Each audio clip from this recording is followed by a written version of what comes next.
Officer આરોપીને કોર્ટમાં રજૂ કરવામાં આવ્યો। ભરતનગર પોલીસ દ્વારા આરોપી શૈલેષ કામલાને કોર્ટમાં રજૂ કરવામાં આવ્યો। બીજા એડિશનલ સિવિલ જજની કોર્ટમાં આરોપીને રજૂ કરવામાં આવ્યો છે। આરોપીને કોર્ટમાં લાવવામાં આવતા સ્થાનિકોએ ફાંસી આપો ન લગાવ્યા નારા।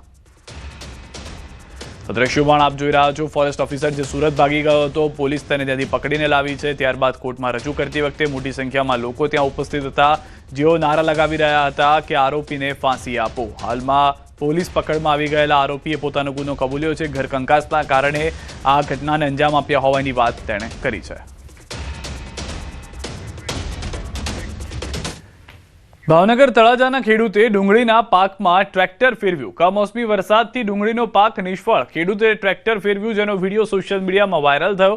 કમોસમી વરસાદને કારણે પાક નિષ્ફળ જતા ખેડૂત આ પગલું ભરી ચૂક્યો છે। ખેતરમાં વાવેલી ડુંગળીનો પાક ટ્રેક્ટર ફેરવી સંપૂર્ણપણે નાશ કર્યો। કમોસમી વરસાદને કારણે પાકને ભારે નુકસાન થતા ખેડૂતને આર્થિક ફટકો પડ્યો હતો।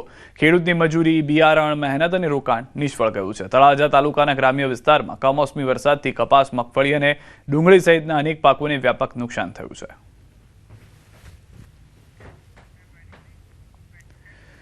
છોટાઉદેપુર જિલ્લાના બોડેલી તાલુકાના ચિખોદરા ગામના ખેડૂતે પોતાના ખેતરમાં કેળાના ઉભા પાકમાં પશુઓને ચરવા માટે છોડી મૂક્યા। કેળાના ભાવ 60 રૂપિયા થઈ જતા તેની માવજત કરવામાં ખર્ચ પોસાય તેમ ન હતો। જે કેળા છોડ ઉપર લાગેલા હતા તે કેળાને તૈયાર થતા 15 દિવસનો સમય લાગે તેમ હતો અને કાપવાનો ખર્ચ, વેચવા માટે મંડી સુધી પહોંચાડવાનો ખર્ચ પોસાય તેમ ન હતો, જેના કારણે પશુઓને ખેતરમાં ચરવા માટે છોડી મૂક્યા છે। પણ અત્યારે ભાવ કશું છે નથી। 60 થી 70 રૂપિયા ભાવ છે અને પાણી પાઈને ખર્ચો કરીએ પોસાય એમ નથી, એના કરતાં પશુને ચરવા માટે મૂકી દીધું। માણાવદરના એમએલએ અરવિંદ લાડાણીએ કર્યો બફાટ, મને સળી કરાવવાનો ફોન હું ઉપાડતો નથી। ખેડૂતે ફરિયાદ કરી હોય તે વાત તદ્દન ખોટી છે। કાર્યાલય કરવું ન કરવું એ મારી ઈચ્છાની વાત છે। અરવિંદ લાડાણીના નિવેદનથી ખેડૂતોમાં રોષ છે। ખેડૂતોએ પણ વિડીયો બનાવી વ્યક્ત કર્યો છે આક્રોશ। તો હાલમાં જાણકારી મળી રહી છે તે પ્રમાણે અરવિંદ લાડાણી કે જેઓએ આ વાત કરી છે કે મને સળી કરવાવાળાના ફોન હું ઉપાડતો નથી। ક્યાંક ને ક્યાંક મારા વિઘ્ન સંતોષી માણસો હોય, મીડિયાવાળા સમક્ષ આવીને કહેતા હોય, ખેડૂતને હું જવાબ દેતો જ હોય, પણ મને ક્યાંક ખબર હોય કે ક્યાંક કોઈ હરી કરવાવાળા હોય, એમાં પણ હું ગંભીરતા રાખું છું ને એવા ફોન ઉપાડતો પણ નથી। એ ભાઈ એને જવાબ આપી દીધો, એમ કહે છે કે હું બધાના ફોન ઉપાડું, મિટિંગમાં હોય તો ફોન ન ઉપડે। મેં એને અનેક વખત તે પછી ફોન કર્યા છે, વેઇટિંગમાં ફોન આવતો હોય છતાં મને ફોન સામો નથી કર્યો, મારો એક પણ ફોન નથી ઉપાડ્યો। અને એ પેલા મેં ઘણા બધા મુદ્દાઓ ના ફોન એને કરેલા છે અને મુદ્દાઓ એને દીધેલા છે, મારી પાસે તમામ સાબિતી સહિત છે। અરવિંદભાઈનું કહેતા હતા કે મને બધા ફોન કરે એટલે સળી કરે છે, એનો હું જવાબ નથી આપતો। તો મારે અરવિંદભાઈ ધારાસભ્યને અમારાને કહેવાનું છે કે અરવિંદભાઈ સળી તો પહેલાં તમે કરેલ છે આ વિસ્તારમાં, પહેલાં કોંગ્રેસમાં તમને મત આપેલા અને ત્યારે તમે પછી પક્ષપલટો કરી પ્રજાનો દ્રોહ કરીને ભાજપમાં જ ગયેલા। અમદાવાદમાં સેન્ટ ઝેવિયર્સ લોયોલા સ્કૂલમાં બોર્ડ બદલાવા મામલે વાલીઓ અને સ્કૂલ મેનેજમેન્ટ વચ્ચે બેઠક યોજાઈ। ગુજરાત બોર્ડમાંથી ICSE બોર્ડમાં સ્કૂલ તબદીલ કરવા અંગે વિચારણા ચાલી રહી છે, જેને લઈને વાલીઓને ICSE બોર્ડ અંગે સમજૂતી અપાઈ હતી। જે વાલીઓ સંમત હતા તેમની પાસે સંમતિપત્રક ભરાવાયું હતું। સમગ્ર મામલે શાળાના પ્રિન્સિપલે નિવેદન આપ્યું કે જે બાળક હાલ ગુજરાત બોર્ડમાં છે તે ઈચ્છે તો ધોરણ 12 સુધીમાં તેમાં જ ભણી શકશે। અમે ICSE બોર્ડની મંજૂરી માટેની પ્રક્રિયા શરૂ કરી છે। જો પરમિશન મળે તો નવા એડમિશન ICSE બોર્ડમાં કરાશે। આજે મીટિંગ એવી હતી કે ICSE બોર્ડ લાગુ કરવા માટે અમે વિચારણા કરી રહ્યા છીએ, તો તમારી સંમતિ છે કે નહીં? સંમતિ હોય તો સંમતિમાં સાઇન કરવાની, સંમતિ ના હોય તો બી કોઈ વાંધો ન હતો, પરંતુ ICSE બોર્ડના શું ફાયદાઓ છે એ બધે વિશે વિગતવાર ચર્ચા કરી। આ બોર્ડ જે ચેન્જ છે એમાં સ્કૂલમાં ઘણું અપગ્રેડની જરૂરત પડશે, પેરેન્ટ્સને અપગ્રેડની જરૂરત પડશે। This is a very good initiative અને આપણે એને વેલકમ કરીએ છીએ। આપણે એક કન્સેન્ટ ફોર્મ ભર્યું છે। આ કન્સેન્ટ ફોર્મ છે કે આપણે ICSE માટે અપ્લાય કરવા માટે કન્સેન્ટ છે। I think they have sad around 6 to 8 months કે મેક્સિમમ 1 yeરમાં એ ટ્રાન્ઝિશન થશે। લગભગ 12 વર્ષ તો નક્કી છે, પણ હાઈસ્કૂલ એઇડેડ સ્કૂલ છે, ગવર્મેન્ટ એઇડેડ સ્કૂલ છે, એ તો સંસ્થા વિચાર કરે તો કાયમ માટે પણ એ ચાલુ રાખી શકે। હાઈસ્કૂલ એનો અંત નહીં આવે કદાચ।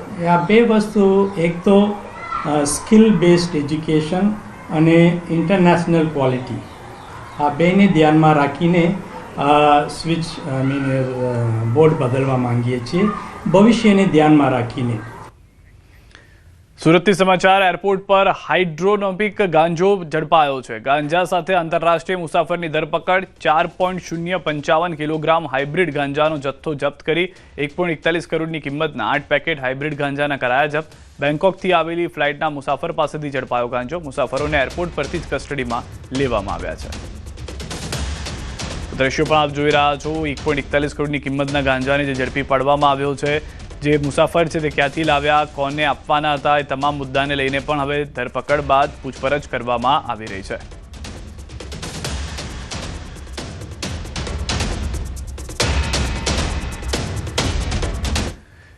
મહેસાણામાંથી ગાંજાનો જથ્થો ઝડપાયો છે. 5 કિલો 433 ગ્રામ ગાંજાનો જથ્થો જપ્ત કરાયો છે. રૂપિયા 2.71 કરોડની કિંમતનો 2.71 લાખની કિંમતનો આ જથ્થો હોવાની જાણકારી છે. અને મહેસાણા એસઓજી પોલીસે ગાંજાનો જથ્થો ઝડપી પાડ્યો છે. લાંઘણજ પોલીસ વિસ્તારમાંથી ઝડપાયો છે ગાંજાનો જથ્થો. જથ્થા સાથે એક ઇસમની ધરપકડ કરીને પોલીસે વધુ કાયદેસરની કાર્યવાહી હાથ ધરી છે. તો 2,71,000નો આ ગાંજો ઝડપી પોલીસે વ્યક્તિને પકડ્યો છે. 5 કિલો 433 ગ્રામ ગાંજો હોવાની જાણકારી મળી રહી છે. 3.5 લાખ રૂપિયાની કિંમતનો આ જથ્થો આવ્યો ક્યાંથી તે મુદ્દાને લઈને પણ તપાસ થઈ રહી છે. સુરતમાં મર્ડર વિથ લૂંટના કેસમાં ફરાર આરોપીને ઝડપવામાં આખરે પોલીસને સફળતા મળી છે. 25 વર્ષથી ફરાર આરોપીને સુરત પોલીસે છત્તીસગઢના બિલાસપુરથી ધરપકડ કરી છે. વર્ષ 2000માં આરોપીએ તેના 2 સાગરીત સાથે વેપારીના ફ્લેટમાં ઇલેક્ટ્રિક પ્લમ્બિંગનું કામ કરવા ગયા હતા. વેપારીના ઘરમાં મહિલા એકલી હોવાથી આરોપીઓએ મહિલાનું ગળું દબાવી તેની હત્યા કરી નાખી હતી. જે બાદ મહિલાએ પહેરેલા સોનાના દાગીનાની લૂંટ ચલાવી હતી. ગુનાને અંજામ આપ્યા બાદ આરોપીએ પોલીસથી બચવા માટે જાણી જોઈને નક્સલવાદીઓની અસર ધરાવતા અંતરિયાળ વિસ્તારમાં આશ્રય લીધો હતો.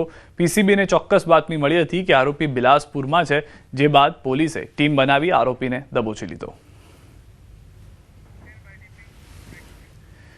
સુરતથી સમાચાર. યુવાન પર હુમલાના કેસમાં પોલીસની કાર્યવાહી. ઉત્તરાયણ પોલીસે બંને આરોપીની કરી છે ધરપકડ. હુમલો કરનાર બંને આરોપીનું કાઢ્યું છે સરઘસ. પોલીસે આરોપીઓને કરાવ્યું કાયદાનું ભાન. આરોપીઓને સાથે રાખી ઘટનાનું રિકન્સ્ટ્રક્શન કરાવ્યું. 2 દિવસ પહેલા યુવાન પર કર્યો હતો હુમલો.